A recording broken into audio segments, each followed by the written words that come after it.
Oh, there we go. Looks like we're going live here with this, and this is Tripping the Void, folks. However you identify on this planet, other dimensions and interplanetary like. This is Saraphine Hurley with the lovely, incomparable, underappreciated, but always gorgeous Lorilei Potvin. Lorilei, my best friend, my PIC, my ride or die. Nobody could have the bestest friend in the world except for me. Yeah, me too, except for me. I got the best friend in the world. Hi, everybody. How are you? I don't know if you saw what I sent you on Instagram. It was a little puppy. It was a video, and it was a duck. And it's this little kitty voice singing about you are my bestest friend. I tagged you in the... Oh, I didn't get to see that, unfortunately. I was probably struggling with wrestling with the debt machine, but we got it figured out. Mm-hmm. Otherwise, I would be on the video. This is the third week in a row where I've not been able to do video, even though I'd planned to, because of electronic issues. I was having them too with our banner because, like, what did I talk to you? Well, I never mind my phone. My phone, I had it in my hand. It's set up to go with my Apple Watch. It never notified me when you messaged me. And then second of all, yeah, like the banner, I've got a touch screen with my laptop, and I had to restart it 3 times because to make our banners, I use Poster My Wall. I really like it. I mean, you can use, what is it? Is it Cameo, Canva, all different other kinds, right? But I like it. I know it well. And because I chose a really busy background for a banner tonight, I wanted to have... And it looks gorgeous if you haven't seen it, folks. It's really nice. Something solid in behind our letters. Right. And do you think let me do that? Oh, I had to do all kinds of things. It let me do it once, and that was it. So like I said, I keep restarting my computer, and I don't know, maybe it's just I don't want to say it's Mercury retrograde because I think we're just... I think it could be the wee folk. I think that maybe we've got some things creeping around that are trying to keep us from talking about them. Mm-hmm. It could very well be, because it can't be like, once maybe it's a fluke, twice maybe it's still kind of it could be circumstantial. 3 times? Come on. Now nope. somebody's messing with us now. I don't think it's great because the Dell thinks we have little people. He's left them and offering downstairs. I think he left them a little bit of booze and some tobacco. And I said, well, I don't really think they like those kind of things, but I thought you do. Well, couldn't hurt. Ever would have thought in a gazillion years that the Dell Canadian Jesus. In Canadian Jesus would have believed in fairies and little people, and it's come a long way. My own personal Canadian Jesus, folks. Mm-hmm. Yeah, he has. So he left them something downstairs, and he's been kind of obsessed with this thing with Bigfoot. And he even asked our neighbor, who is First Nations, her and her partner, about and you've seen them because we love Nuke's Top 5. We watch it all the time. And he had a clip from Alberta, Canada, which is out. I know you know where it is, out west. And it was on a reserve, and you could tell the people talking were First Nations people. They have a very specific, and again, I know you know this, and a bit of a different accent almost when they're speaking. Right. And it was pitch dark, and then they turn on the flashlight, and you'd see these little dudes about this big. I saw that. It's trippy, isn't it? I know. And so he's been watching that. He's doing the delicious stories, and I wasn't copying him. This actually came from one of my guests, who's a good friend of mine that I've been trying to get on for years. It was Lois T. Martin. And we were talking afterwards, and she said, no, because I said, I never talk about myself or promote myself. So she was saying, you should probably, pick one night, like maybe a month or every 2 months, and, maybe do some readings or teaching or whatever. And she's right. So yeah, I agree with that. Totally. You should. Yeah. I saw my kid's going to start doing readings. It's about darn time. I put on his post on Facebook. I knew this day would come. Yay! I want to get in line. Yeah. Well, he's got drag queen tarot cards. Oh, yeah. Didn't you get him those? Yes, I have them, and he had them. And then when we moved, he couldn't find his. So I think he bought another package. I still have mine. Nice. Yes, they're quite the cards, let me tell you.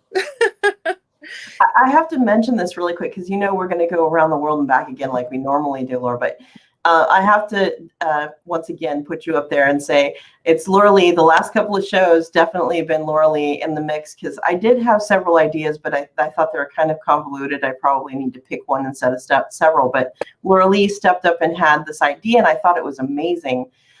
Even though we really didn't get a chance to talk recently because she's had a lot of stuff she's trying to get done in her house. But do you want to tell them what we're talking about and why we're talking about it today? Yes. Okay. So I seriously had no idea what we were going to talk about today. And thank God, I love spirit. I can hear spirit. No, I don't hear voices, but I can hear spirit. Sure, you hear voices. I'm going, yeah, sure, I'm hearing voices. Okay, what are we going to do tonight? If you got any ideas, I was hearing you hadn't quite we share our naggy spirit guidance. Yes, we do. Hadn't quite really decided on anything, and all of a sudden it just came to me.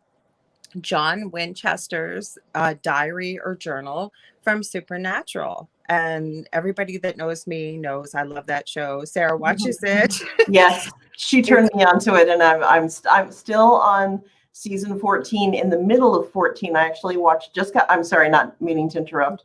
I'm actually right at the point where that girl steals baby with all of the stuff in the back because they've got John Gacy's ashes in a cigar box and all this other weird stuff because they're trying to find that one wish pearl so that they can get Michael out of his head. So no spoilers, but that's where I'm at. Well, I missed 14 and season 15 and ended this year. I can't wait till The Boys season 3 comes on because Jensen Ackles, who plays Dean Winchester, is going to be in there. And I'm going to get the name wrong. I think he's called the Soldier, but he's actually the early incarnation of, I believe, what's supposed to be Captain America. But they're calling it a parody. It's not a parody. Have you ever watched that show? Which show? I'm sorry. The Boys. Yes, I have. I love it. It's amazing. And I'm thinking, why is he going there? And then I realized the gentleman that started, Eric Kripke, who started Supernatural, is responsible for The Boys as well. So that's why he's going there. But anyways, when I started looking into, it was Del that got me hooked on Supernatural. I remember we first were just friends this many years ago, and he asked me if I'd ever watched it, and I said no. I've heard about it, and I swear to God, we binge watched it right up to, I think it was like season 5 at that time, and watched all. I was hooked, and I don't watch a lot of TV, but I never miss this.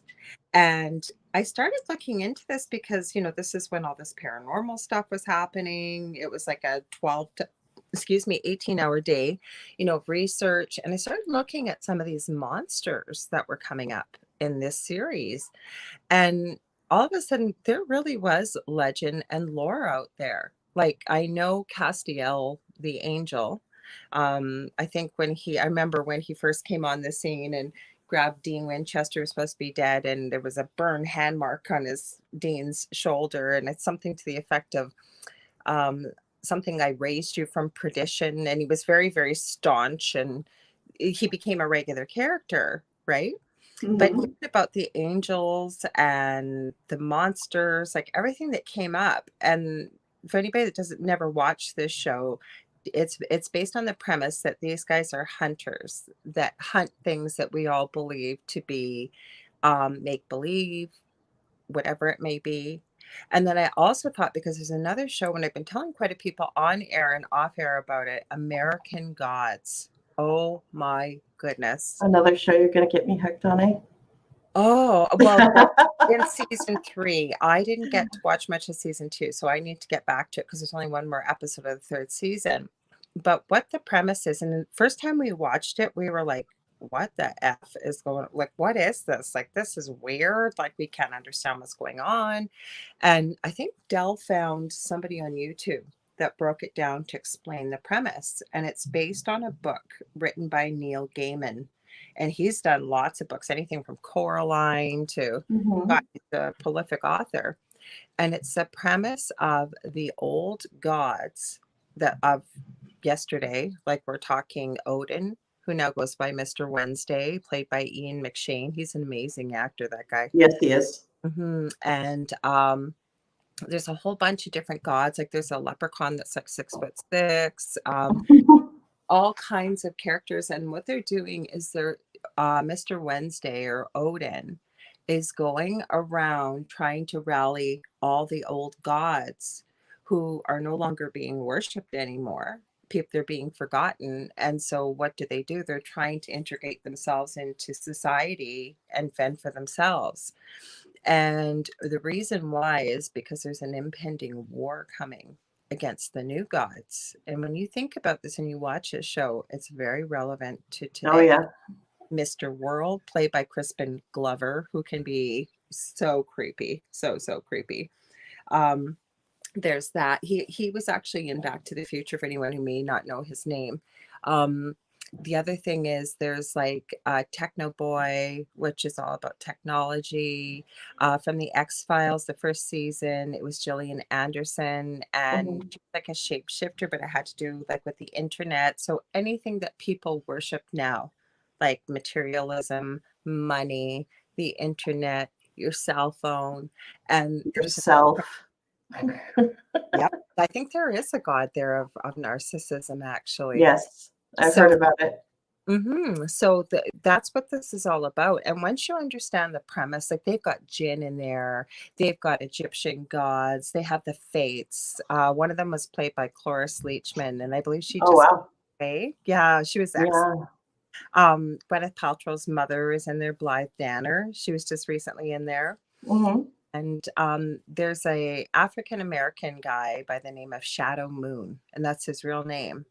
And Mr. Wednesday, you find out, I won't give too much away, but he pretty well manipulates his life to get Shadow Moon to be kind of his boy Friday, to follow him around. But like I said, they run into Ostara or Ostara, depending how you say it. Mm-hmm. She's having a garden party, and it's played by Exactly. Kristen Chenoweth, like the little Yeah. tiny squeaky Kristen Chenoweth.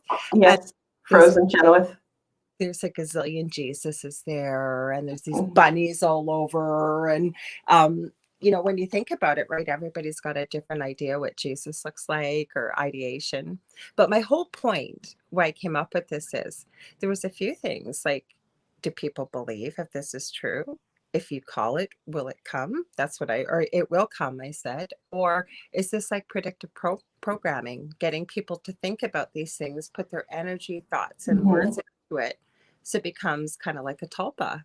It becomes Yes. fruition. It's like a one size fits all idolatry situation, or an idolatry simulator or stimulator, however you want to parlay that. So when you think about it, and this is what I was thinking, not to trip on Lorilei's words here, is that when she dropped this information on me, I'm like, this is totally makes sense, because with everything within our world and about our world, but then the things that we make up in our own minds. I was having a conversation with someone earlier, and I basically said, you're only limited by your own imagination. And that's very true. So if you're only limited by your imagination, so even your fears are limited by your imagination. So if you can dream it, you're going to have it, and it's going to be on a stick, or with 4 legs or 6 legs and 10 eyes or fangs, however you want to dress it up. But it could definitely come into your being, into your life, because we've proven it. I mean, look at all the doorbell cams, all these mysterious videos. The Rake, Slenderman. But I think some things are being mislabeled and things like that. But that's for an entirely different show. But we're going to talk about this ball of wax first, and then we'll move on to the elocution of it all. Or execution of it. I think the scariest episode for me, and I'm going to go back to Supernatural because that's what I chose from John Winchester's diary for our banner tonight was the Wendigo, and Mhm. or Wendigo. Some people say it differently. And if you don't know what it is, it's theorized, I guess, many, many, many centuries ago. Mhm. Native tribes were starving in the winter, and Mhm. it led to them. And I could be wrong about this, but I think they killed some of their members to eat, and they ate the flesh. And because they subscribed or partook in cannibalism, they were cursed for a life forever. And they take on this hideous, hideous form with insatiable hunger, and they wander the woods, and they have some kind of whistle or a scream or something that Mhm. you know it's there. And yeah, there's a lot of tribes that have talked about this type of thing. So is it real? I don't know. I've actually been in the woods in the search for Wendigo, and I can tell you that I completely and totally believe that they exist. Um, you haven't lived until you're in the middle of the dead, dark woods on the hunt for something, looking for sign with somebody. I'm not going to mention their name because they are pretty well known. Uh, but the whole thing is that you're in the great northern woods with somebody, or well, actually with 10 other somebodies with crew and everything else, and you're like, this isn't going to happen. At the worst, I'm going to run into a deer or something like that, right? Wrong.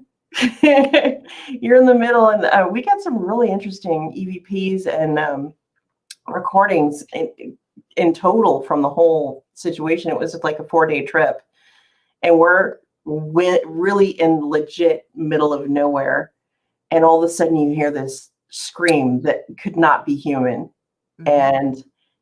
and this is in the dead of night, and all of a sudden there's no crickets, there's no anything, and you could like hear a pin drop. And that's the moment that you think you're really going to pee your pants as an adult woman. You're standing there like, I know that I'm not going to be able to run this thing, and I don't know where I am. I have no All cell you phone gotta do is run signal. faster than everybody else. I'm like, I don't know. I'm just going to trip one of you. That's what's going to happen.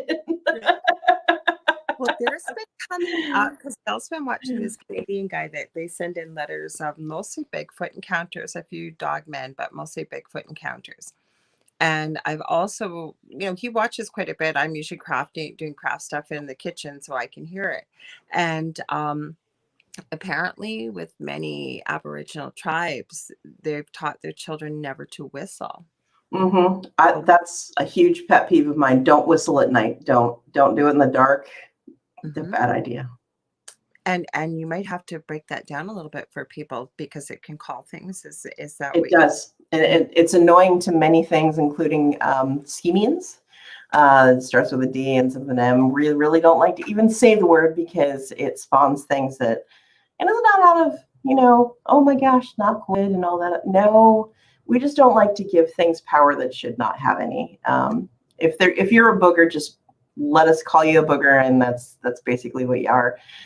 And when you spew out the D word, it just gives it more power than it actually should have. Actually, most things get more power than they actually should, and that's not cool. So, but whistling and things like that is definitely an attractor, especially in the dark. Just don't do it. Same thing. You don't yell in the dark, Marco. Someone says, "Paul."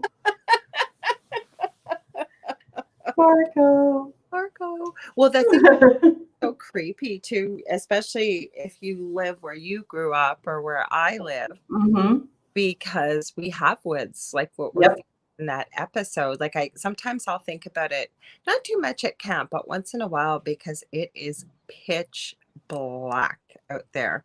Yep. Like I know when, say, Marty and it's his mom's camp. This is one of Dell's best friends, and one of his girls was out there, and it's only maybe a 5-minute walk to their camp, but they've got to go up the road, past the water, and then straight up the road. Well, they came back to get 3 flashlights because they were hearing stuff, and you can't even see your hand in front of your face. Even with the moonlight, you still can't. Mm-hmm. So, and that's when you start to think, because there are wild animals out there too. Like there's wolves and bears and all kinds of things like that out in the woods. Mm-hmm. Yeah, and just to think that the Wendigo comes from, um, when you talk about uh, Northern American Indian, and I'm not saying American, I'm saying the Americas, Mm-hmm. being north of the I can't, continent of North Northern America. Canadian doesn't sound right. I tried it once. I was like, no, it's North American or Yeah, North. people who are Aboriginal to the area, and there's many, many, many um, tribes of different kinds of people, and the stories. This is the thing, though. All of the stories remain very similar, if not the same. And the Wendigo got basically its life handed down from a god that got really upset that they were eating each other, basically. Mm-hmm. And so they became this grotesque thing that hungers insatiably, and you can smell them too, just kind of like Bigfoot, but more like a dead thing. Bigfoot smells gamey and swampy and weird, but a Wendigo smells like, if you ever smelled a dead body, that's kind of how it smells. Well, even speaking of Bigfoot, because I had this, I'm going to have him back on with Michael Roser. I've had him on a few times. I met them on another podcast I was on, and he goes by Wild Trees. I always want to call him Big Trees, and they laugh about that privately. They go, I'm sure he wants to be called Big Trees. Anyway, he's got a doctorate in biology and stuff. And we had this conversation because he goes, don't judge me. He goes, I just came up with this the night before.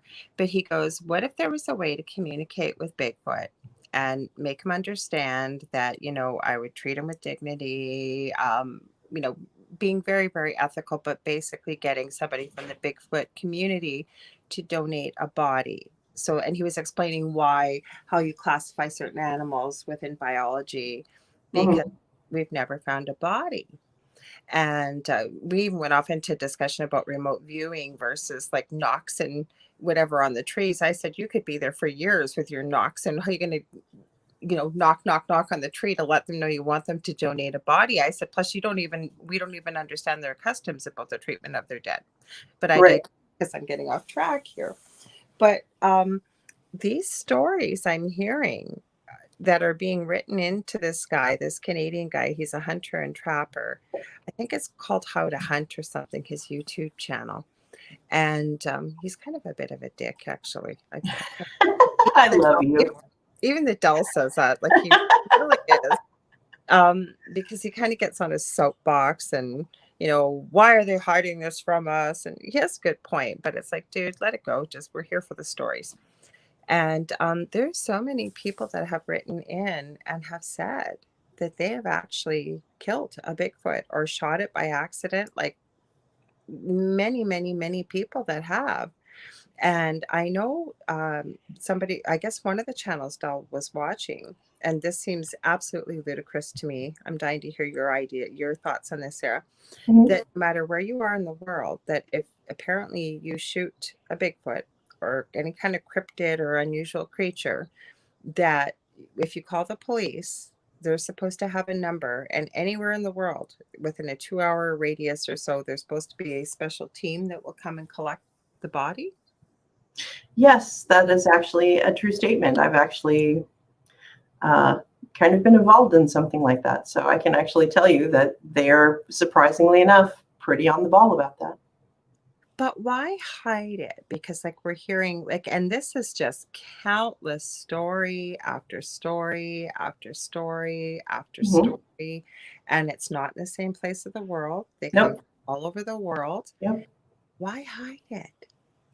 Because there's people in their puny little minds and their little everyday lives that can't understand or will not be able to grasp the stuff that actually happens and exists during their daylight and evening hours of their existence. That if they knew just the slightest little thing, that it would tilt their melons so hard that they would probably break.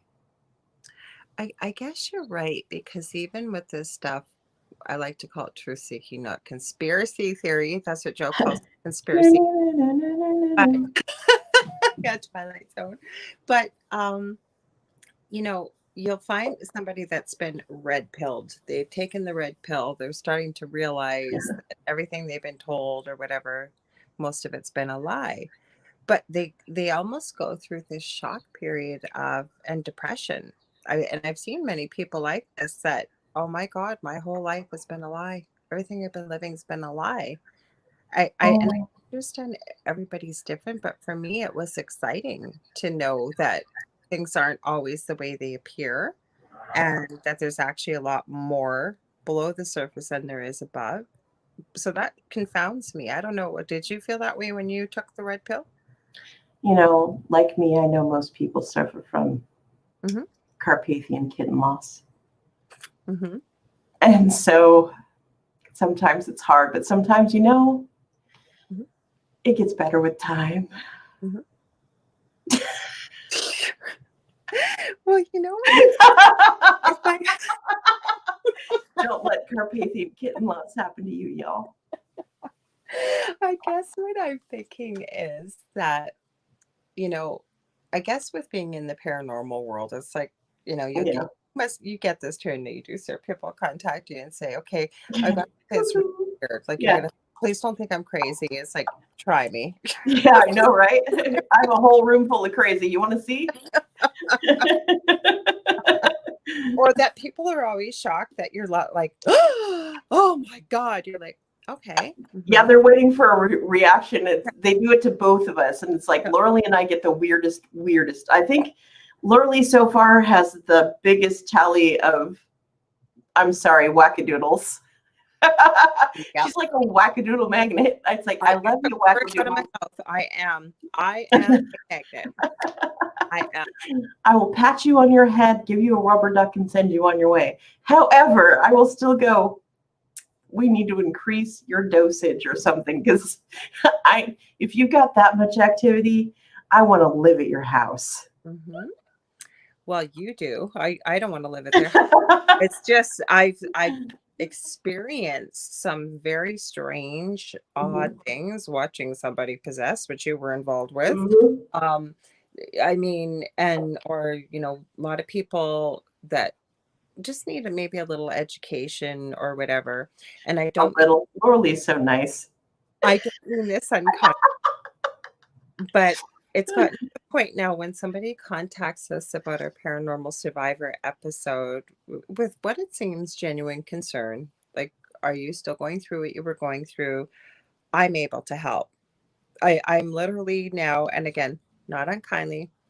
Okay, let's see what this one's got to say. I kid you not. You're so loving, Laura. I love you. Oh my I'm not being egotistical here, but God. I end up educating them. Yes. Almost every single Reprogramming the Wagadoo program. yeah, yeah. It's just like, oh my goodness. And I understand, like, I think they were genuine. Like, there's been some real crazies. I would And have to say so. yeah. And Sarah knows about them.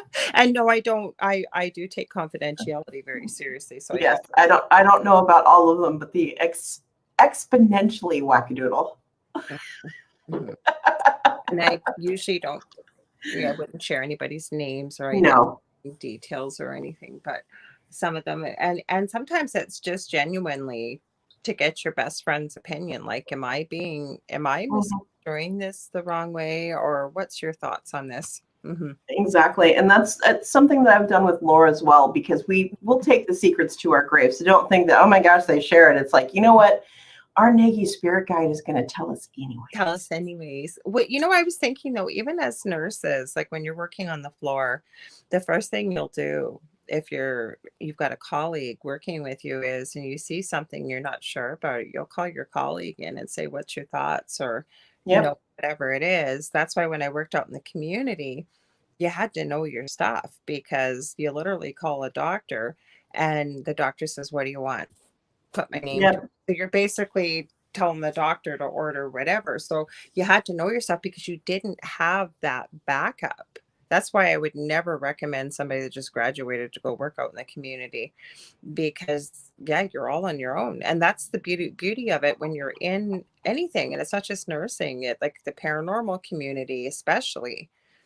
because just when you think you've seen it all, you haven't even seen one molecule. No. Yeah, exactly. And the moment you think that this is the thing too, is for y'all that we know and we love, because we know and love you because you're part of our para family. But the people outside that are still like, I think that we all need to just kind of get along on the para thing, because I've had too many people just reach out to me and are just so nasty about some of the stuff. And Okay. I'm sorry. I was just gonna say, you need to elect that we together, like Laura and I've learned so much from Lorilei. I've learned so much from you. That, I mean, and she's basically the only white lighty person that I know. You told me that years ago. Personally. I understand what you meant. Now I know why. But she knows now, now that she knows. But with all of that being said, it's like, if we all shared data and things of the sort, maybe we'd be a little bit further. But everybody's so tight-lipped and, oh my gosh, about everything, because I'm going to steal this and you're going to steal that. That's not the point. Lorilei and I both elected to understand that even if we did the same show on the same day, it would still be different. Absolutely. All I was going to add to what you were saying was agree, because the Dell's really getting into the paranormal, because I always did all the paranormal stuff. He didn't. And I've said to him, it's like going back to high school. It really is. And especially, and I'm sorry, I mean, we're girls, so I guess we can say this, but a lot of you girls, y'all aren't very nice. Like, especially in high school, there's a reason why the term mean girls exists. And that's what I find the paranormal community can be like at times, mean girls. And we're not even talking about girls. It could be boys, it could be girls, or however you identify. Just realness. And I'm not trying to step on what you're about to say. I'm completely agreeing with Lorilei here that there's too much nastiness, and I know more than you because I've been in the field longer and blah, blah, blah, or I have a TV show, so I know everything. It's like, you know what? You don't know everything. It's like the moment I have understood that I think that I know something is the moment that I know even less. Agreed, 100%. And how many times have you heard me say this, Sarah, that the more I open this door, the more smaller than a one-celled organism I feel when it comes to the amount of knowledge. And there's no way, like I've said this 100 times too on this show and my own, and I think we even said this last night, that, if you meet somebody that tells you beyond a shadow of a doubt with 100%, that they're either going to help you, or they're going to be able to do this, or they're going to be able to do that. And I'm talking about the paranormal, or I'm talking about, nobody is 100% infallible. I say run, because nobody is. Exactly. No, nobody. Not even your holiest of holies that have TV shows long running for 15 years or things like that. They are not infallible. It's like, I don't care if you're a canonized saint and have never been desainted, like unscented, but desainted. But you still have that 30% or better that you're not correct. Go ahead. I'm sorry. I was going to say, for those of you that don't know, we have a little bit of a delay with me being in the southern United States and her being way up in the Great White North. So we have kind of we're not really stepping on each other. It's that we legitimately have a little bit of a delay. Well, it'll seem like there's a pause and I'll go to speak. So that's why. But I was just going to say that, with all of that being said and everything, it's like putting your toe in the water and having somebody take something, like you have 50% there and somebody takes 30% of it back. And you didn't expect that 30% was going to get taken, but it gets taken anyways. And you thought you had it, and you were for sure that you had it. And then somebody comes up to you and goes, none of that is correct. But you lived it. Lorilei, you lived every freaking second of it. I've actually had situations, for those of you that don't know, that I've actually been live on the air, not on this network, with a couple previous, where I've actually been physically knocked out of my chair by an entity on her side. Yep. And we're not in the same room. Now, you can't tell me that that was psychosomatic. I actually had bruising, and Lorilei was worried about me because I couldn't breathe, Mhm. which is pretty normal. But at the same time, it was like somebody knocked the breath out of me. You've been punched before. There's been all kinds of Poked, burned. Yeah. hmm Oh yeah, we've been burnt, bit, scratched, thrown, you name it. Yeah, it's happened. And Yeah. it was interesting because I didn't get out of them why they called it the Horsefly Chronicles. They mentioned something very at the end, but they're coming back on Phil and Julia Siracusa because they still live in the house. They're still having activity. And now I know why I was on their show a couple of weeks ago, why he kept saying there's a lot of similarities. There is and there isn't, because he got involved in some very dark stuff. Like, I think that's what opened the doorway for him. Maybe like what I do in my spare time, you mean? No, because, well, yeah, but he was using like the Goetia and black magic, like to harm other people. So, Oh, mafia. Mhm, bad boy. Not a mhm. judgment, just a statement. I know. He says it himself. He says it himself. So, but what reminded me was, and this is why I no longer say to people, I'll tell them that yes, you have dominion and how to stand your ground. But the thing is, that's something there right there, people telling you beyond 100% of a shadow of a doubt that this is going to get rid of it. Or people see, have you tried sage? How about this? Give me a break. Let me go to my cupboard. Yes. Don't, Or don't make me got gag. a priest in? Have you got a priest in? Well, they shared their story last night, and this thing seemed to be gone. And they spent a whole day. They had a representative of practically every religion they could think of there. So hoodoo, voodoo, Jewish. They had Roman Catholicism. They had a shaman. They had everything there to try and clear this out. All seemed beautiful, wonderful, clear. 2 days later, guess what's back? Samari Povich panel of religiosity. Oh my God. Yeah. Literally. Oh my And God. he had an exorcism himself. So, How many exorcisms have they had? it's me. Him? Bless you. Excuse me. I'm not sure because they couldn't believe the 2 hours was up because it goes by so quick, and people were on the edge of their seat. There were people putting in the chat room, tell the guy that runs the show, meaning Joe, that the next show is going to be late. We need to hear the rest of this, so they're going to come back because they didn't finish the story. They just got up to a certain point. This was sort of the end of it.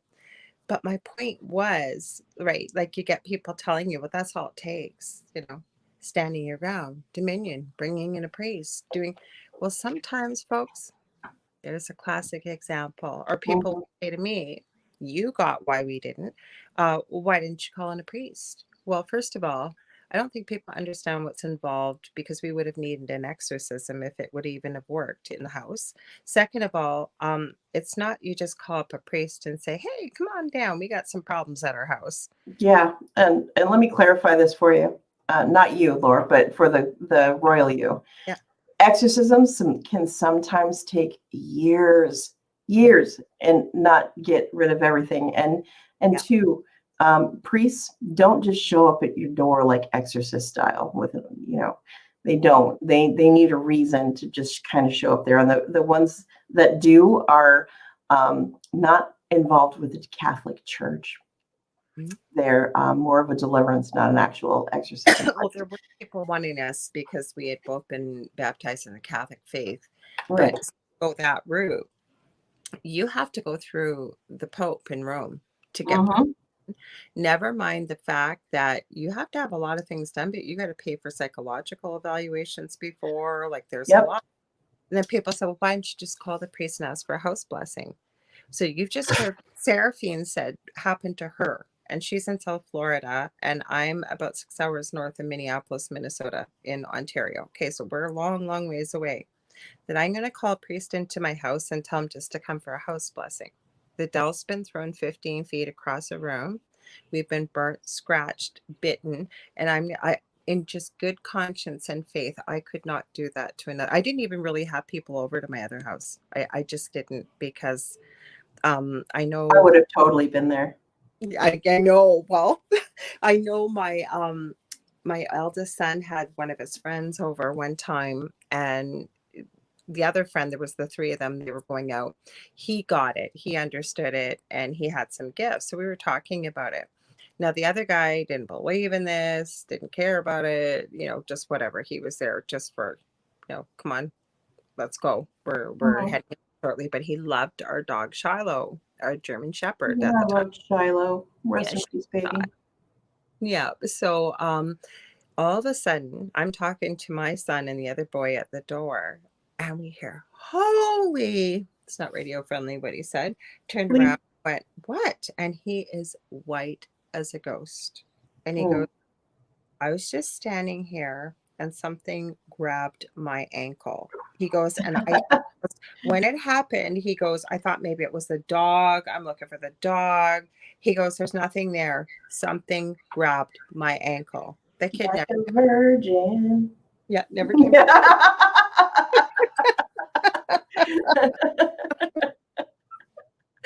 Yeah. Mm-hmm. Poor baby. Did he get scared? Mm-hmm. Mm-hmm. Well, especially Aw. in it, you think it's nonsense. And like my Mhm. eldest son's probably thought, well, I won't say his name on air, but well, he's been on here, Logan. He's been on here before. So Logan probably thought, it's just probably Logan's crazy mother talking about. Logan, who is incredibly talented. Yeah, but it's crazy mother, right? And then all of a sudden he gets grabbed. Yeah, exactly. I was like, I'd met you for the first time, and I actually had a few things happen to me not long after, Yeah. and because you guys were in that house, and it's like knowing that I've always been a paranormal lightning rod, so I just kind of take it as it comes, and oh my gosh, the things that came to me, that second time we had a show together, it was just like crazy. It was. I was thinking just on the subject that we need to do like a mystery science theater kind of 3000 thing of your show that you guys were on, because knowing Laura's story from the horse's mouth and seeing the show on Paranormal Survivor, once you know Laura, it's hilarious. It's I'm glad absolutely you hilarious. can't watch it without laughing. We could make it a drinking game, actually. Now, you know what? Though a lot of people did find it scary. And the last part of the show that happened, that really did happen. That was actually pretty close. I would say of everything they showed, that was pretty close to what had happened, except for the ballerina dance Which was hilarious, by the way. and the girl playing me the cigarette going. I know. What makes her look like she's having a stroke or something. Yeah.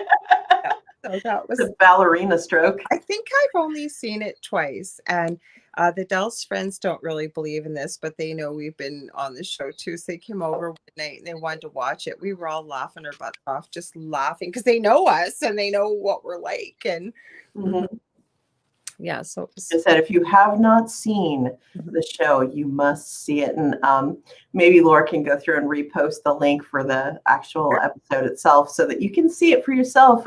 Yeah. But and the first time you see it, you're gonna be like, wait, no.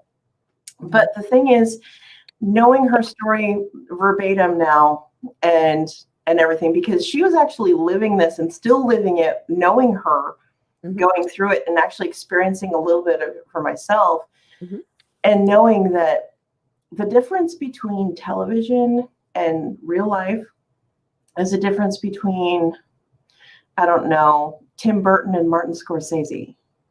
True. Both talented each in their own. They are, but one is more like squiddly-doo, and the other one's like, oh. Yes. But the thing is, and we're seeing this more and more, like, with the amount of horror movies out there and new horror characters, because I don't like horror movies. I know you love them. Oh, I love them. I live for them. There was a clip on with Chucky, that doll. I've never seen it. It's so freaking cheesy. I don't know if it was on YouTube or Facebook or something. And it's is it Meg Tilly or Jennifer Tilly? They both have that little baby doll voice. They're sisters. But Meg Tilly. It is Meg Tilly. Okay. And she's in the tub. And before she gets in the tub, she walks. It's in Bride of Chucky, yes. And throws the bride at him. Yes. And he goes, I'm gonna kill you. And then I guess the doll had a diamond ring on, so he's a diamond. Mhm. Oh, this, you've seen it. I was watching this going, really? Seriously? Yes. I was laughing and I thought, my God, I would have been terrified to watch this years ago. Or Chucky and Tiffany are amazing. I love them.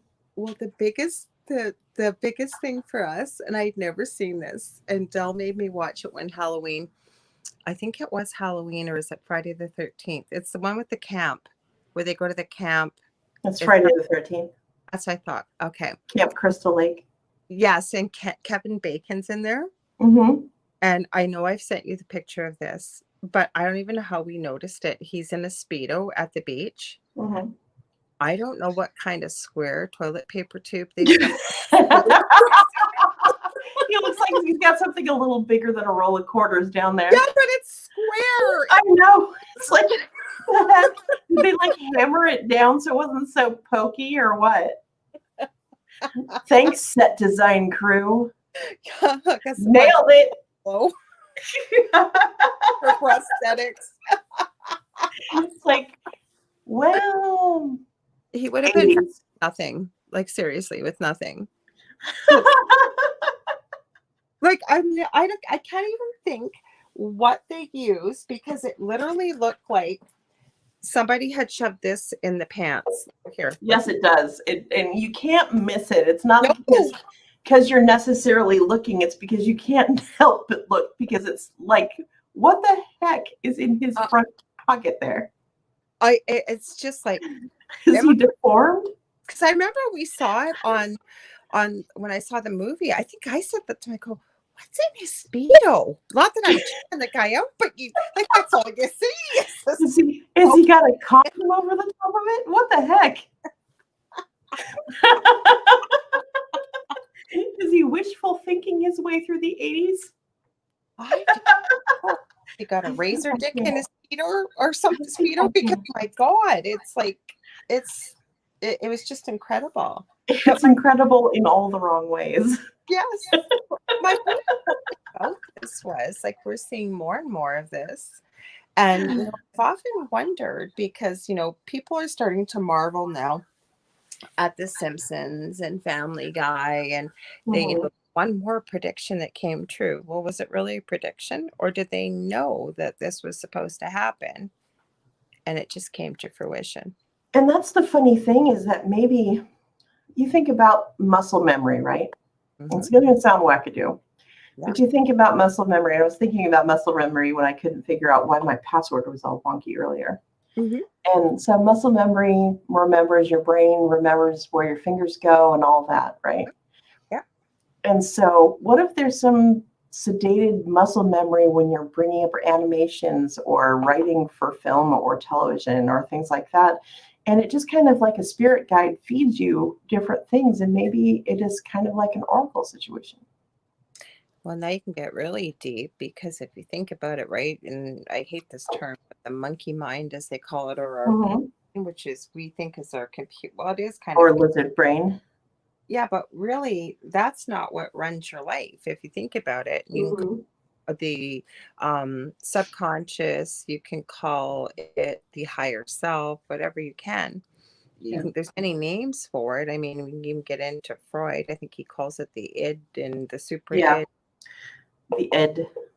Yeah, but my point is that, of course, here comes the Emmy because and my point is that it's so but it speaks a different language than our brain, right? That's why we have like. But I'm a lapdog, Mom.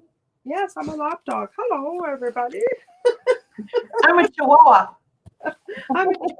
As Jim calls them. Anyways. I didn't know because she eats cat poop sometimes. That's what I was worried about. No. Thank God. My whole point is, okay, so if your subconscious or your higher self knows the past, the present, the future, has the answer to everything, just speaks a different language than what your frontal lobes or your brain, your computer, whatever you want to call it, the monkey mind. So if it speaks a different language, it never shuts off, and it doesn't. That's why when we dream, we have these weird dreams and symbols and all kinds of stuff. But my point is, do we all really know the answers? Because the answers are all up there already, right? And you want to look at the universal consciousness or the collective consciousness, might have Mhm. something there. Mm-hmm. Yeah, I agree. There could be that, or there's this just collective mixed bag of whatever, guided by whatever spirit guide they're guided by. But my point is, are we creating this by seeing more and more of this and normalizing it? Or is this truly coming like from another dimension? Because this is still flooring me. It was on, and I'm going to bring up that Nuke's top 5, but I love his channel because people send these videos into him and he's a skeptic. Like, he tries to debunk them, and he'll even show you some of the ones he's debunked. But there is this guy in Mexico that has like this, it looks almost like a party convenience store, and they figure it's a piñata that's haunted. I think you might have seen this one, Sarah. Yeah, I think I did. Yeah, but his security camera keeps going off. It's like a doorbell ring thing. And Mhm. checks it. This is the creepiest thing I've ever seen in my life. Ever, ever, ever. I've never seen anything like this before. I literally have goosebumps galore telling you about this. This thing, it's a whole pile of stuffed animals, pops up. It looks like a cross between like almost African tribe makeup, but a real skull, and Mhm. turns its head and goes, Yep. oh my God, but there's I a thought that was cool AF. but what is it? Hmm. I've Could be many never things. seen anything like this, but there's a second part to the story. Did you see it? No. Oh, this is really creepy. So he's still having problems. So he figures that it's this pinata doll because he films it. And there's clips of it in Nuke's top 5 that the doll moves and it does. And then this creepy thing, whatever the heck it is popping up in his store and on his camera. Anyways, so he figures he's going to give it to it's not a medicine man and it's not a shaman, but somebody down there that has that same type of ability in Mexico. Okay, so things get worse when the pinata is gone. So this guy figures he's got to get it back. So he contacts I'll call him shaman, that to ask him, where's the doll? He goes, it's in the middle of nowhere and I put it in an abandoned car. He goes, I can't go get it, you're going to have to go get it. Oh man. It gets worse. So he goes and he's filming all this, and he has a heck of a time getting the doll out of the car. But as he's driving, and this isn't a movie, this is just like a true life video clip. He's driving and he's saying in Spanish, nothing's going to happen, nothing's going to happen, Mhm. nothing's going to happen. He crashes his car. Oh geez. Just before he crashes his car, when you go back in the stream, that thing is in the back, his back seat. Interesting. Hmm. What is it? Huh. Mm-hmm. I've never seen anything like this before. I have no idea what this thing is. It It's could not a be it could be a lot of different things. It just depends. Um, the one thing that, as much as I love to watch these things and see Nuke's top 5 and the various little paranormal tidbits that we get, is Mhm. that we don't see everything from beginning to end, or the things that happen in succession between those times. So Agree. we only really get snippets. Mhm. And the problem with snippets is that I'm not saying it's Bravo Sierra, but No, I'm like, well, I don't know. he will give you the clip to, he will give you the channel though, if it comes from like a YouTube channel or TikTok or whatever, so you can go back and watch the whole thing. Mhm. The other one that's really flooring, there was one called, I think, Megan's Monster or Mandy's Monster. That was creepy. She hasn't posted in a while that I've seen. They had some kind of creepy thing. I don't know if it was an alien or a rake or what it was. There was many videos he featured of them. on there, talking to the neighbors. They moved. This thing still came back. But the one that gets me is the Ghosts of Carmel, Maine, and he has a channel on Oh, YouTube. that guy, I want to get him on our show. He's really interesting. The guy that all of a sudden you see it and the ghost is actually like it's there. Popping And window, yes, it's like, and it's been oh, he goes in, he films all day long, walks in, what the F? And this big yeah, thing. it's there, and then all of a sudden it's not. It's like he I got can't. goosebumps and Yeah, me too. It started at my ankle and it's up to my shoulders now. All of a sudden, I totally want to get him on the show and stuff. So if you guys know how to get a hold of this dude, it would be awesome to be able, or however identifies, to speak with this person. There's several people we'd love to get on the show, but his videos, I mean, if you've ever experienced paranormal phenomenon, his is like right on the nose. I've seen stuff where it's right there and it's gone, or it's right there and then all of a sudden it's like, if you go back to the film, that if you're actively filming and you see something apparate like that, it looks very similar to that. So because not all manifestations appear and disappear in the same way. It's just like everybody's paranormal experiences is so very different.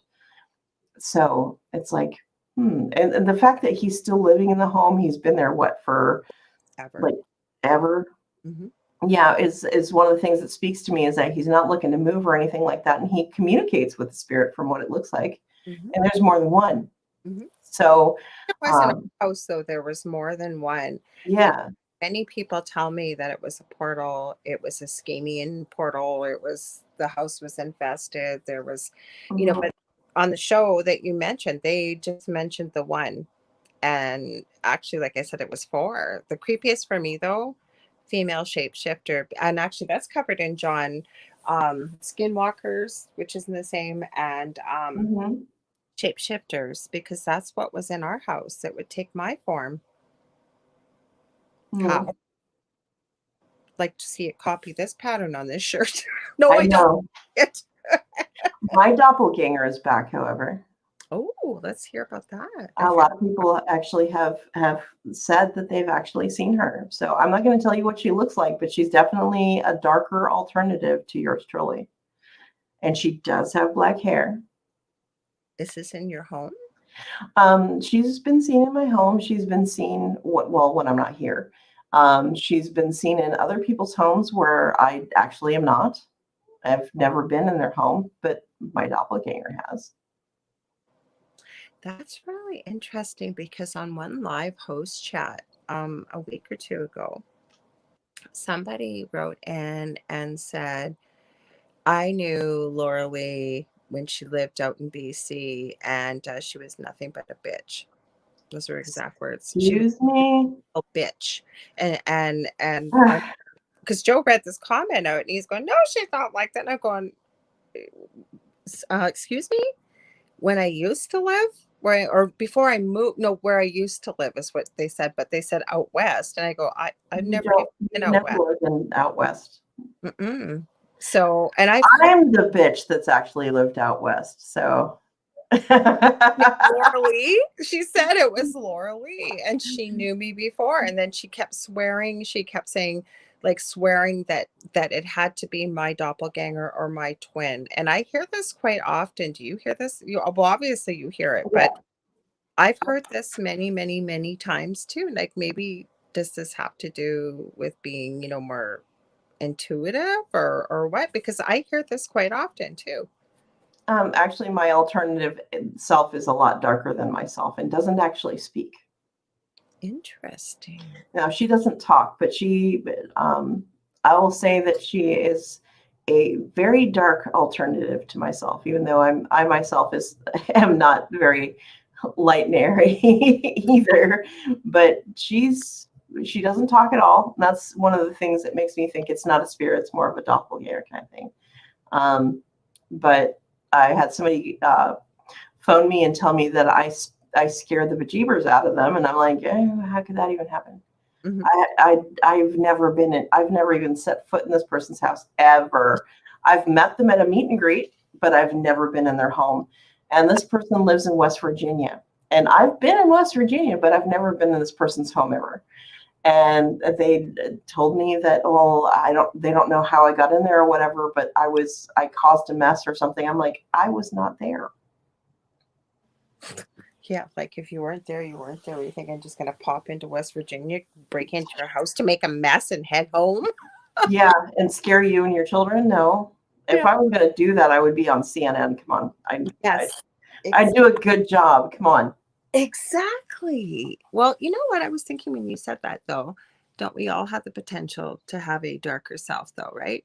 You've heard Well, me talk about shadow work and, right? yeah, kind of. It just kind of depends, though, because true doppelganger is, it's not, I wouldn't say that it's a higher spirit self. It's almost like a mimic, where it mimics your darker id. Well, I was watching Jamie Butler.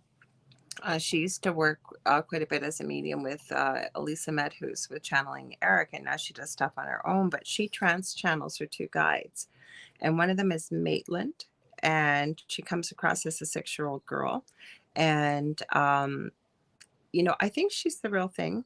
I'd love for you to see it and see what you think. But she says she's able to confirm, like Maitland says, she was born in Chicago, I think 1928 or 1929. She died when she was 8 in a car accident. Her family was quite wealthy. Now, again, could Jamie have found this, birth certificate before? I guess. But I watched her enough to know I think she's the real thing. And the other spirit guide, Grace, who's this very stately, very soft spoken British lady. And she was channeling Grace, and Grace was talking about different things that can happen with mediumship. She was talking about, it's Jamie talking, but channeling Grace. And she says, Jamie was doing a reading last week for somebody, for this woman. And she was having, she had some questions. She was having some difficulty in life. And who showed up but her wife? Now, her wife has not passed from this lifetime. And she was explaining how this can happen with the higher self. And I guess the wife went home and said, the strangest thing just happened. I had a mediumship reading and you showed up. And for those that may not know, I know Sarah knows, but those that may not know, mediumship means you're contacting those that have crossed over to the other side, or they could be earthbound, but they're no longer in their human form, meat suit, if you will. And she was explaining how this can happen. And I guess when the woman explained to her wife what she had said when she appeared in this reading, she says, well, I wasn't there, but that is what I would have said. So again, I don't know. Does it come from your higher self, the doppelganger? I think it's more mimic myself, but Yeah. great. Well, I kind of think that sometimes that activities and things of that sort can actually be like mediumship, let's say. And I've mentioned it to Laura before, but I know some of you probably weren't privy to the conversation, so I'll repeat that I believe that you actually can be in physical, verbal contact with people who are quite conscious, that you can have a subconscious conversation consciously with somebody self-conscious. Their inner consciousness can be contacted, and that's why I think there's a lot of EVPs that are misclassified and things like that. Not every EVP is somebody that has crossed over. Not every spiritual contact necessarily is a spirit that's crossed over. I think some of us are able to astral travel and get caught up in the mess. And so it makes it harder to differentiate between different kinds of spirits and different kinds of spirits. So there's the spirits that are, actually active within this realm and dimension. And there's the ones that are active because they no longer have a toehold in this world, per se. But that makes sense. And she actually explained it much better than I did. But it made a lot of sense. I forget, I had the name of it, I think last night, or it was, I brought it up another time recently, and I forget what she called it. Because, it's got to be something that would freak you out as a medium, if you've never heard of it or seen this, and somebody that you know to be alive shows up in the reading, if you're reading for somebody, right? So it made perfect sense. And I love the way you explained it, Sarah, because you're absolutely right. Like, a lot of people don't realize this. say you've got somebody you need to have a conversation with, but you're not speaking to them any longer. But if you have a picture of them, pictures hold people's energy. Mm-hmm. Again, you can pretty well almost you can say what you need to say. No, the person's not going to hear it. Their higher self will, but it helps a lot. It actually can be quite healing to do that sometimes. Yeah, exactly. If you don't even believe that you have any magical type capabilities, that even sitting with a photograph of somebody who you used to be in contact with, that you really need to have a heart to heart with, sometimes just sitting there and speaking to the picture sometimes works miracles, even if you don't believe in it, Mm-hmm. even if it's just going to be momentary and cathartic, that sometimes it does wonders. It does, and you get to say what you need to say. You don't Mm-hmm. get interrupted, or there's no excess drama or emotions. You just get to say what you need to say and be heard. Yeah, sometimes those one-sided conversations are beautiful. Mm-hmm. I was going to tell you, I looked up, because remember, I know we talked about this briefly last week, again, about supernatural. Mm-hmm. But remember, it was Sam's imaginary friend, and the Yes. character that showed up on there, somebody was murdering all these children's imaginary friends. It's hilarious. You guys need to see it. It's so funny. Yes, I try to remember what it was called. I've got the supernatural wiki here, and let me see where it is. Actually, I think he's the guy that played him. He looks like he's lost a lot of weight. But what he's actually called is a Zana. And it says in Romanian lore, Zana are creatures who guide and protect lost children. Mm-hmm. Zana intentionally appear as a figment. Oh, somebody didn't write this right. Appear as a figment of a child's imagination, allowing the child to move on with confidence once guidance is no longer necessary. Mm-hmm. I think that's a cool belief, but Yeah. the thing is, and we've talked about this many times, Sarah, if your child says that they have an imaginary friend, instead of what the usual thing is, oh, it's just a phase, they'll outgrow it, or isn't that nice? Ask your child about that friend. Ask them a lot of information. What do they look like? Mm-hmm. What have they told you? How old are they? Because there's many, many things that can appear. Because I believe children, especially young children, can see spirit very, very easily. I don't know, what's your thoughts, Sarah? Oh, definitely. Because the experience that I had as a small child, you wouldn't want me writing a children's book about that. Holy cow. I Yeah. mean, it's like the one thing that I had to go past, and the other early memory of some of the stuff that I was able to see and communicate with. Mm-hmm. Not cool at all. It's like, oh yeah, this is my dismembered head friend, Fred. Oh, dear Lord. Yeah, he's a little desiccated, but you know what? The color green is great. It brings out the color blue in his eyes. That must have terrified you. Actually, we got a really nice comment in on YouTube. This is typical skeptic.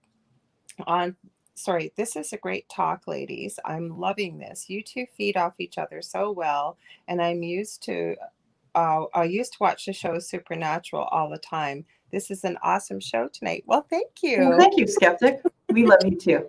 We love you too. And we're glad you're here. The chat's been quiet tonight. I know there's people watching, but and people might not have understood it because and again, we tried to keep things, even if you don't watch a show or whatever. It was the creatures we were talking about, because Mm-hmm. a few, because there was a Xana. Now, in this show, I like the way it was portrayed. It was almost like the character or the Xana appeared to the children exactly what they needed. Did Mm-hmm. you find that too? Like Yeah, what they needed at the time that they needed it. Yeah. the best part was I thought that Sully, which was Sam's friend Uh-huh. child, had shown Dean or done something to get Dean to see him. No, I guess a Xana only lets you see them if it wants you to see them. Mm-hmm. So that's why he allowed Dean to see him.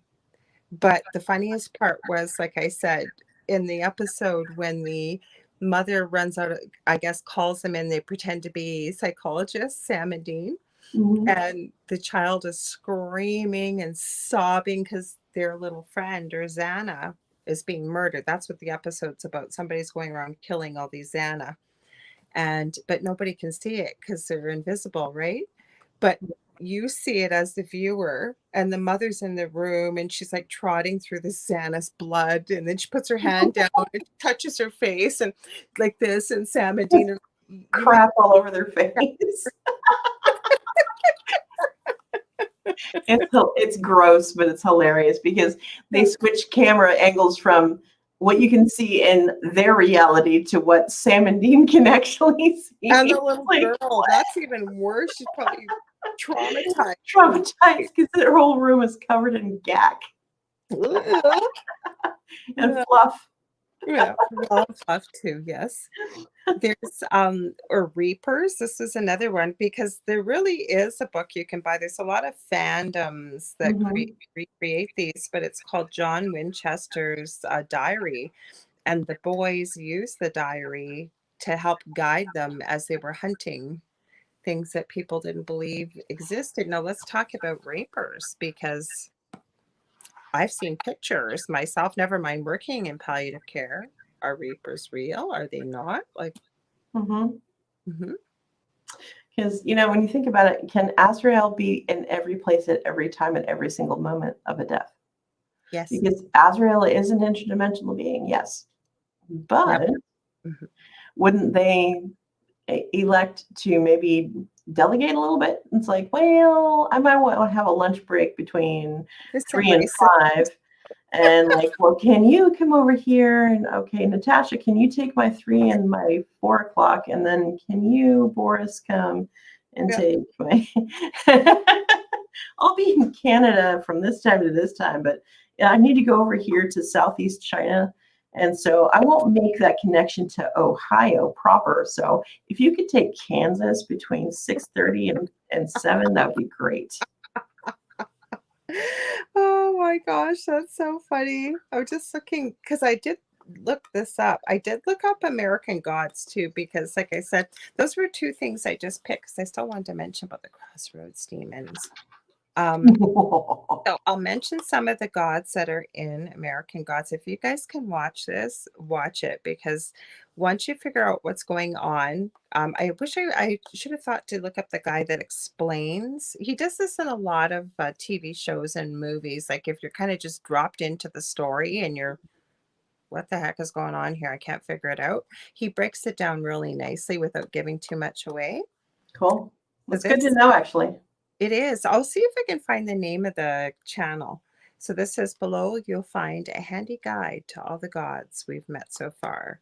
Now I always say this guy's name wrong. God name Thoth. I call him Thoth. Thoth. Thoth. Some people say Thoth. Yep. So I've heard both. But his character's name, they all have different names because they're trying to blend into regular society. So his name is Ibis. Then we've God named Odin. That's Mr. Wednesday, who I was telling you about with Ian McShane. He's one of the main characters. He's excellent. And just so that y'all know that Thoth is an ibis or an ibis. That's the kind of animal that he actually is. Is that with the dog head? No, the bird. Thoth. I always get them wrong. I knew you would know. So, and the reason why you know, just so people would, I know her well enough, but because you do quite a bit of history stuff in my spare time. Yes. Now this god is very interesting. This is the Queen of Sheba. Her character's name is Bilquis. Now I should warn you guys that this is not a sanitized type show. So you're going to hear a lot of language and you're going to see a lot of stuff. You might get triggered. Oh my gosh, Karen and Kyle. Like sex is not hidden. What? Shut your trash mouth. Oh, that's so dirty. Don't say sex. Because Queen of Sheba and Bilquis, how she feeds herself, how she, I guess, obtains worship is she goes through the copulation act, but the male shower through male parts, and you see that. No blood or anything, but you do see that, yes. No blood, but there might be semen. Just a side note. Watch out, fourth row. Yes, watch out. No, we've got Loki. Actually, Loki's not a big character, and his character name is Loki Lysmith. That's a mouthful. Try and say that 3 times fast. Wow. Now, I did not know this. There's Buffalo Man. He again, this is from the first season, so he wasn't a big character, but it's actually Ian McShane's voice that plays him. And this explains all the gods. Now, this is a really good. I'm gonna screw this name up so badly. He's a leprechaun, but his name is, I'm just going to spell it Buile. And then the last name is Suibhne. I couldn't say it if I tried. I'd have to see the spelling to pronounce it. I'm like, hey. I was thinking if anybody, you'd probably be able to. But his character's name is Mad Sweeney, and he is actually a leprechaun, but he's got to be about 6'4", 6'5". So he's not quite a leprechaun, so it's kind of clever. Well, he explains why that, and he swears, he's got an Irish accent, swears and drinks, and he's got a lucky coin. He calls the character that hangs around with him. I mentioned Shadow Moon. It was not Sailor Moon, Shadow Moon. Shadow Moon. He's actually pretty hot. Except the third season. I like what they did with his hair. They straightened it. Yeah, go figure. But Metro. Married to a Caucasian woman named Laura, and she ends up dying. I'm not going to tell you why, but he calls her dead wife because she comes back. And she's basically like a zombie, like her arms falling off.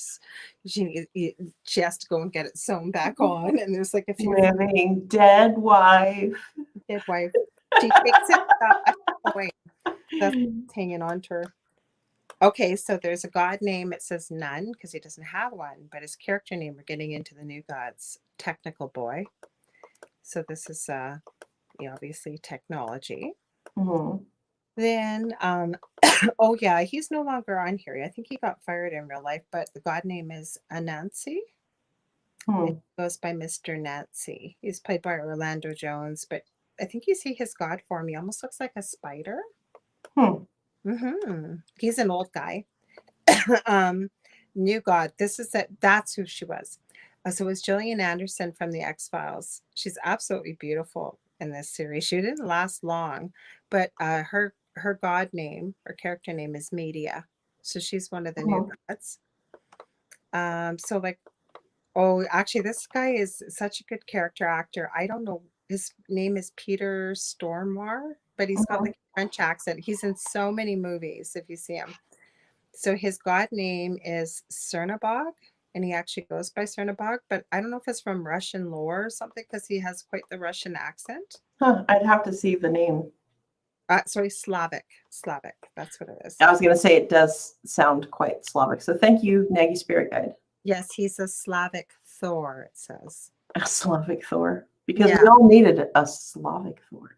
Now, the Evening Star, and I believe she's one of the Fate sisters. Her real character name is Zoraya Veterinaya.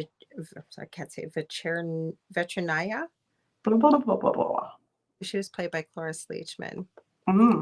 She was really good. I won't keep going through a million of them. Oh yeah, this is her sister, the Morning Star. So what was she called again? I'm seeing what was Cloris Leachman.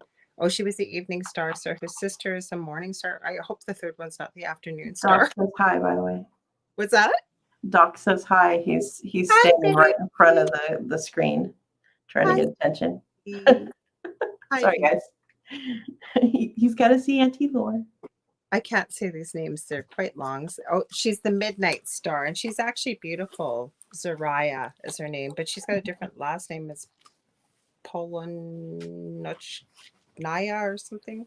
She's actually quite young. She's beautiful. Then we have Anubis. That's the dog head, sorry. Right? His character. He's a jackal. That's what his name is, Mr. Jackal. Because he's a jackal. Yeah, Jacquuel. And as you can tell, I am not well versed in Egyptian gods. Oh, this is actually quite significant.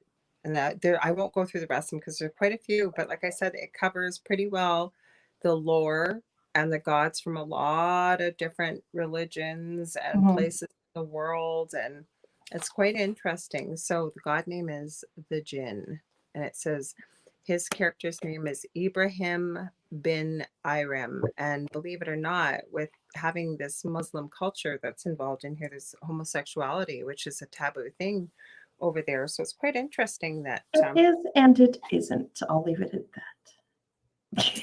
So let's talk about the Jinn. That's why I kind of ended there, because again, we've seen some crazy video The with gods of fire and smoke, yes. that. I watched that again. Like this guy, I don't know why these guys do this. And I've watched one of them live stream on Snapchat because I wanted to see if he was for real. Not much happened while he was exploring, but they seem to go to these old houses. It looks like people just leave everything, just get up and go. And some of them Yeah. are beautiful. Mm-hmm. And there's one where he's looking, one of these investigators, and he's not speaking English, but he's constantly praying. Mm-hmm. And he finds a bunch of scraps of paper. And so he's, he doesn't do much. And then he finds one, it looks like it moves in the cupboard. Like you can see it on the camera. And then he picks it up and it's red. And he's about to open it.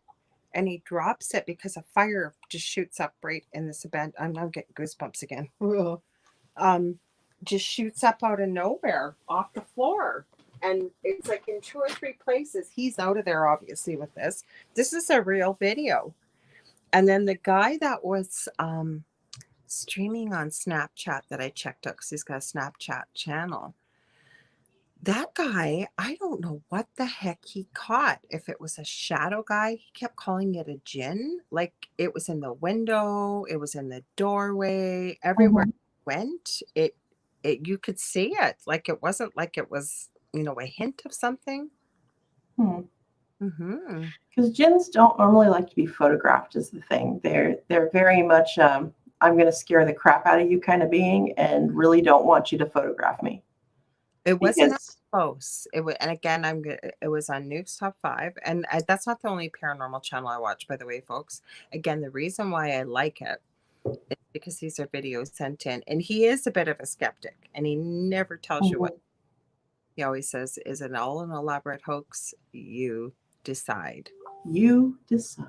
Mm-hmm. So, but that's the other thing I think is so odd. Like it looks like again, we'll go back to supernatural. They pretty well stuck to North America.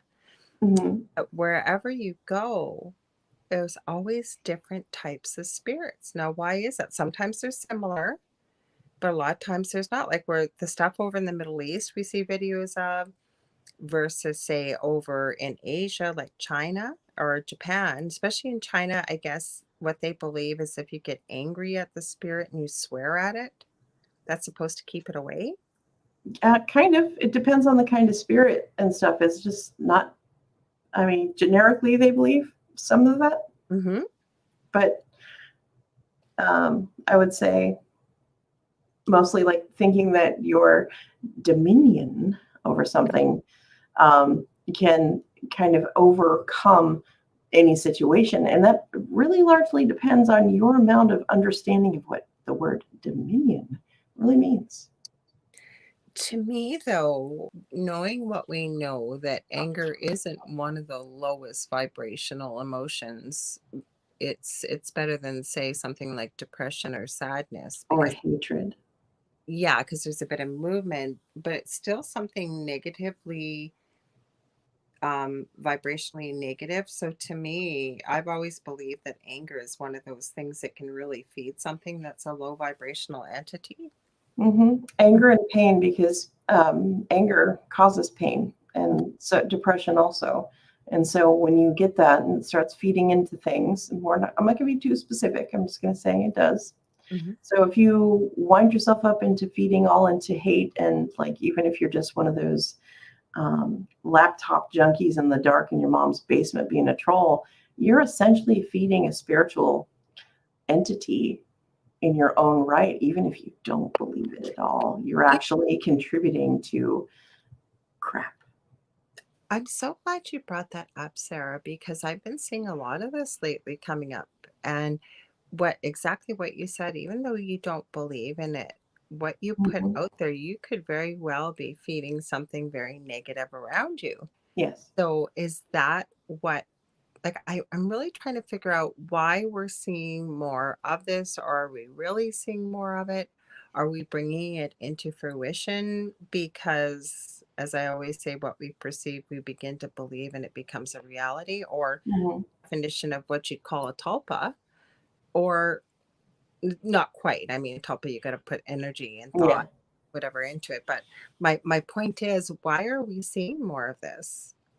Well, what I was going to say with that is that they really are putting, because when you see these keyboard junkies, they're all, I don't believe anything and I don't even believe in God. So how can you think that I'm doing this and contributing to that? Well, you're being a hateful little prick.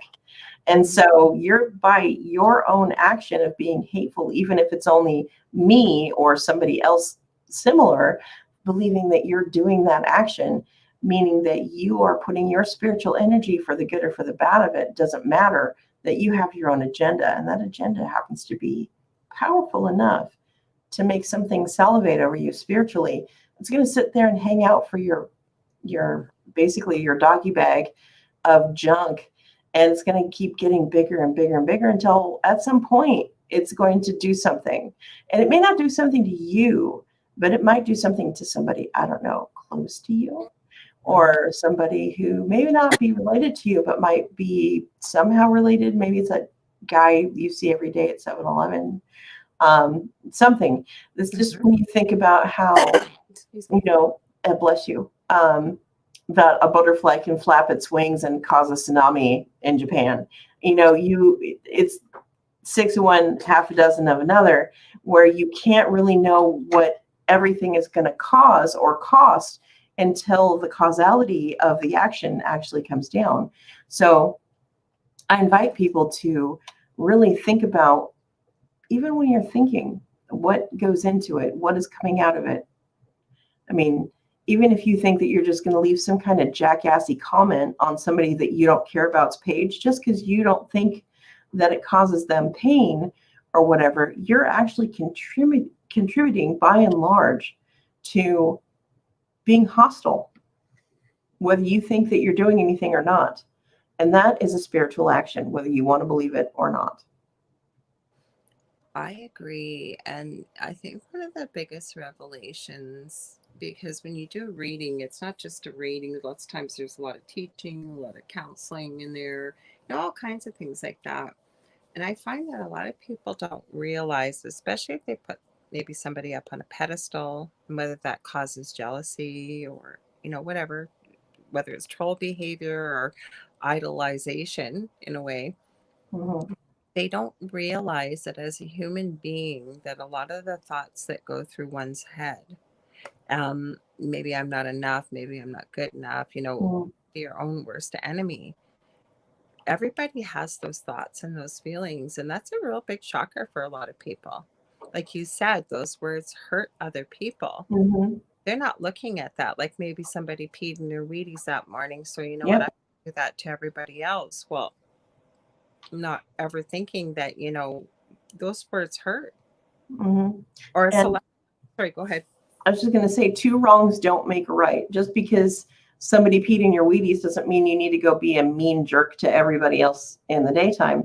You actually will make your own self feel better by being nice to somebody random, or being nice to your mom, or being nice to that person that you talk to almost every day that you don't know them, but you talk to them or speak to them somehow in passing. Like, we're not asking you to change the world, but maybe change a little bit of how you think about a few things.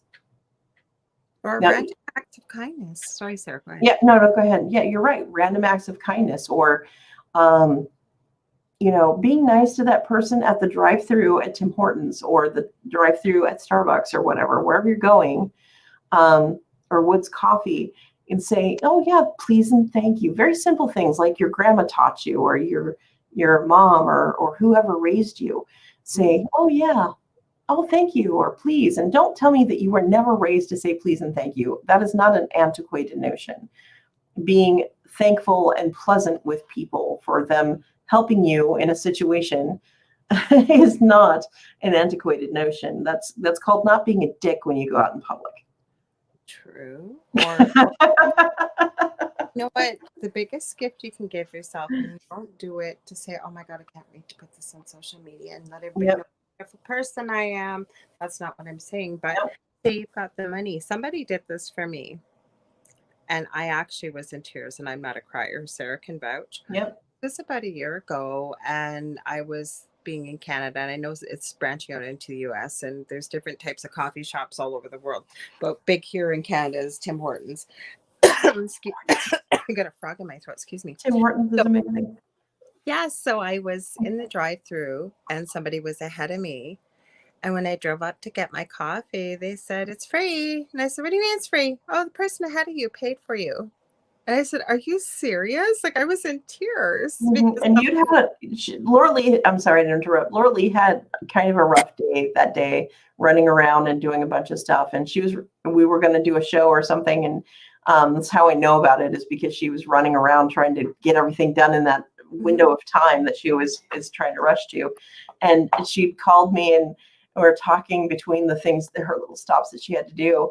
I couldn't believe it. It's like, I'd heard about it, but I've never knew anybody that did that. So it really does happen. Try to do it. I used to say I haven't done it in a while because I haven't gone really through the drive-through with what's been going on. But I try to do it every now and then because I knew how it made me feel. And did I tell? I mean, yeah, now I'm mentioning it, but like, not at the time. I didn't post all over Facebook, or, at Christmas, I ran into somebody that talked to me, and thank God, and I could have been wrong. Yeah. But I remember thinking, should I do this? Shouldn't I do it? Should I do this? And listening to my guides, and it was close to Christmas, and they really needed some help. They were in our city by, through a car accident. They had no money. They were trying to get to the other side of the country to visit their child for Christmas. And, I didn't have the money to get them. I gave them a little bit of money. If I took them across the street and bought them something to eat, because they've been traveling for 2 days and you got no money. I'm sure he's probably starving, and ended up dropping him off somewhere that I hope he got a ride. I've been thinking about him, and I hope he did. There's a lot of truckers that park in this area, so I was hoping, because the bus station wasn't even open with CV-19 going on here.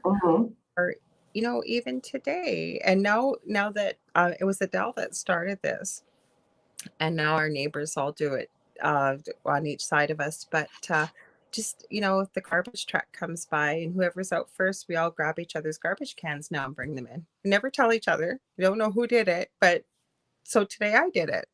But we just do it because it's kind, and it kind of feels cool. No, you don't run around telling everyone. I know I'm mentioning it now because we're on the topic, but that's why I always say sometimes random acts of kindness are more of a gift for you, especially if you can kind of hide in the shadows, not like a troll or a lurker, but to see the person's face, it's just such a gift. Yeah, don't be like Saraphine. Don't be a lurker. I lurk a lot. Do you? It's like you're hiding around corners, like peering around corners. In the darkest corners of the interwebs. Well, even speaking of that was making me think about this. Well, it's two things. I hope we have enough time. I wanted to talk about the Crossroads Demon, but I was going to say, Sarah, and you're so right about this, is that everybody thinks that the worst time is the dark and at 3 a.m. Well, 3 a.m. somewhere practically everywhere in the world at some time. Plus, what do you always say, Sarah, about the light? Sometimes the things in the light are a lot more scary than the things in the dark. Same as everything that's a shadow isn't necessarily negative. Exactly. We heard that from some people, and some people are very convicted in their beliefs, and that's fine. But if you need deliverance from your convictions, dial 1-800-IDONTCAREAF.com/.ca. Well, it's Fidel and his literal thinking, because he was having this conversation and this person was saying, no, it's negative. Everything that's in shadow is negative. And then it was a good thought, because he said, well, does that mean my own shadow is negative? No, not necessarily, right? Oh my gosh. Exactly. It's like, Well, wait, yes, don't be ridiculous. Well, how you being ridiculous? That's where the word shadow comes from. We see shadows. We have a shadow. I know, just a wee bit. It's like, well, that's like saying it's like me going out and I'm Peter Pan. I'm chasing my shadow. Wee. But the good time, because people put their guard down and people don't pay Yes. attention. They would say at nighttime. The other thing, and I forget, I think it was just on a TV show I was watching while I was doing some resin work in the kitchen. I think Dell was watching it, and they had such a good point that stuck with me. Most Doc people is trying to don't. get your attention. Oh, baby. That sound you're hearing is Doc rubbing his face Oh, against now the my dog's coming over. What? You called?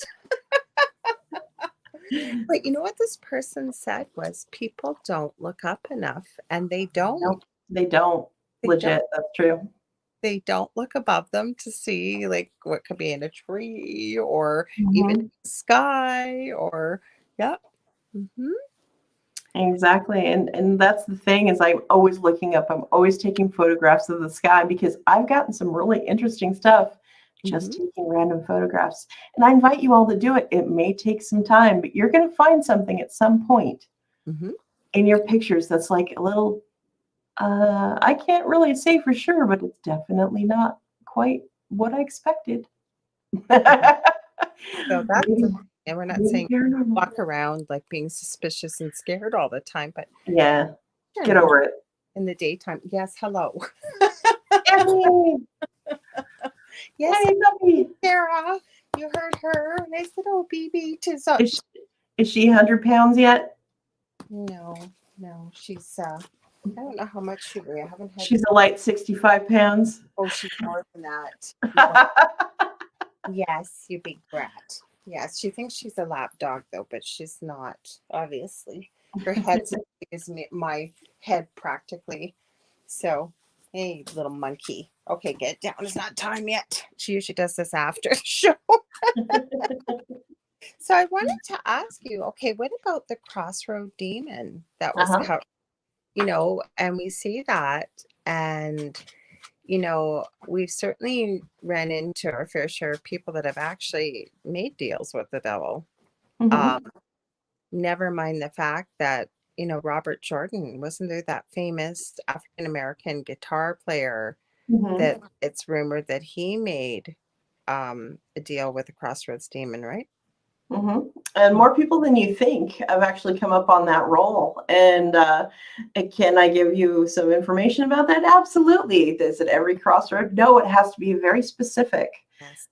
Has to meet a very specific need for it to be the right crossroads. Hmm. Is it any crossroads? Nope. It has to be a very specific. And I'm not saying geographically the same crossroads. I'm saying it has to be a certain way. And we will definitely do a show on that. But what I will tell you for now is that it's definitely something that can happen. Not all people have made deals per se. Some people have come into contact with beings from other dimensions who let them believe that they've made some kind of arrangement. Hmm. Some have actually made arrangements, and some did not. They just basically sold their soul for Jello, Oh, and got gypped. So, because who are you as a human to understand what kind of deal you're striking? Can it be done? Hmm. If you believe there's a God, well, there definitely is the opposite of that. So think about it that way. When people are like, oh my gosh, because there's God, there's not anything else. Well, because there's a God, that proves that there's other things too. So sorry to pop your bubble, Penny, but there's stuff out there that does not wish you well. and you know what it always brings to mind is that movie Ghost Rider with Nicolas Cage. And Mhm. on a comic book for those that don't know. I'm sure most people do, but it's almost like that song is another ironic by Alanis Morissette, because his dad is dying and he decides to make a deal with the main character, with the devil, basically. Mhm. And he, anything, I think he sold his soul so his father would survive the cancer. And so, Yeah. yes, his father was healed, but was it like a couple hours later, his dad Uh-huh. street and gets killed by a bus. And then, Mhm. the Prince of Lies, well, he was cured of the cancer. You didn't say anything about not getting hit by a bus, but that's what you're dealing with here. And people don't realize that, right? Yeah, he had a motorcycle accident where his It's- motorcycle yeah. collided with a bus. Yeah. Mhm. And so, yeah, that's why we talk about your will and being specific, very, very to the letter specific. But when you're calling down certain things or doing things ritualistically, that you would make sure that to use your words, Sybil, make sure that you are to the T of every meaning and of everything, and make sure that you've thought as far ahead as you possibly can in your human mind. That is everything going to be watertight like a duck's butt? Probably not, but at least you have thought about it Mhm. and thought, I don't want to bear ill will to the rest of my family. I want this to go off without as much of a hitch as I can. But it's about specifics and how you want things to go down, because there's so many things can actually become Variables. convoluted in translation. And they're the Prince of Lies, and they've had eons and centuries to think up, you know. Loopholes. Thank you. Naggy Spirit Guide. I was just about to say, I just said loop, and you said loop.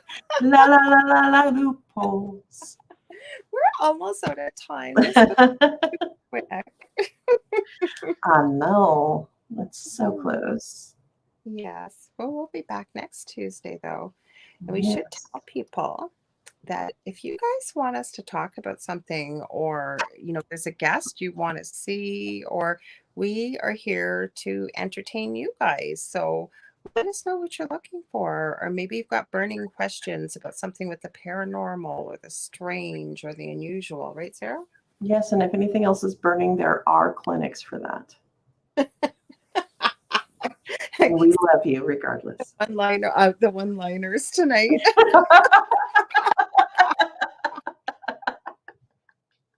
She's on fire with my whip there. She's on fire. Yes. So, do you want to go, or you want me to go to let people know where to find us? I'll go first, since Okay. it doesn't take long. I am under Saraphine Hurley. You can find me anywhere there is Saraphine Hurley, because I'm usually the only one. Often imitated but never intimidated. Saraphine Hurley, thesaraphinehurley.com.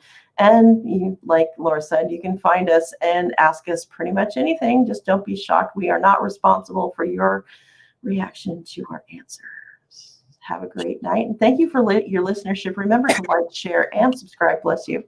And just have a great night, no matter where you are. Or good morning, wherever you are. Or, happy interplanetary dimension day. That's true. And you can find me on facebook.com/The Angel Rock. I have two groups on Facebook, Paranormal University and the Angel Rocker Tribe. I'd love to have you join. We also have a Tripping the Void page on Facebook too, so please Yes, check we do. that out. I will be back next Monday with the Angel Rock, which airs from 9 p.m. to 11 p.m. That's Eastern, 8 p.m. to 10 p.m. Central. And next week, I'm going to have a returning guest. I will be having back Augie Nost, and we're going to be talking about med beds, big hot topic in the natural healing world, and some of the phenomenal things it can do.